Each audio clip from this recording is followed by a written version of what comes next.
তোমরা সবাই মোবাইল ব্যবহার করো, আর সেখানে নিশ্চয়ই জানবে যে অটোমেটিক ব্রাইটনেস চেঞ্জ হয়। তারপরে অ্যালেক্সাকে যদি বলো অ্যালেক্সা মাকে ফোন করো বা মিউজিক লাগাও, অ্যালেক্সা জো হুকুম বলে সব করে দেয়। কিন্তু কখনো এটা ভেবেছো এগুলো সব হয় কি করে? হ্যাঁ, ঠিক ভেবেছো। এসব সম্ভব হয় অটোমেশনের দ্বারা, আর একজন অটোমেশন ইঞ্জিনিয়ার এগুলোকে তৈরি করেন।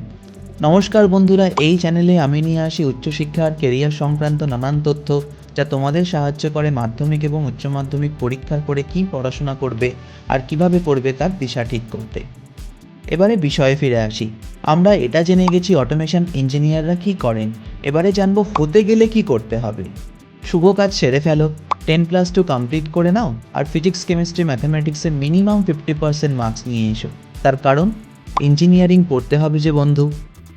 এরপরে তোমরা বিটেক, বিসিএ বা এমসিএ করতে পারো, তবে আমি সাজেস্ট করব BTech in mechanical and automation engineering বা বিটেক রোবটিক্স অ্যান্ড অটোমেশন বা অটোমেশন সিস্টেমস ইঞ্জিনিয়ারিং টেকনোলজি করতে। কেন বলছি? কারণ এই কোর্সে অটোমেশনের অনেক সাবজেক্টস কভার করানো হয়। আর যারা বিসিএ এমসিএ করছো তারা এআই এমএলের ওপরে অবশ্যই একটা কোর্স করে নাও, আর দেখে নিও ওরা যেন প্র্যাকটিক্যাল বেশি শেখায়। আর যদি জেনেআই শেখাতে পারে তাহলে তো কথাই নেই। এই মুহূর্তে এই পেশায় শুরুতে প্রায় 10 থেকে 12 লক্ষ টাকা পর্যন্ত অ্যানুয়াল সিটিসি রিপোর্টেড আছে।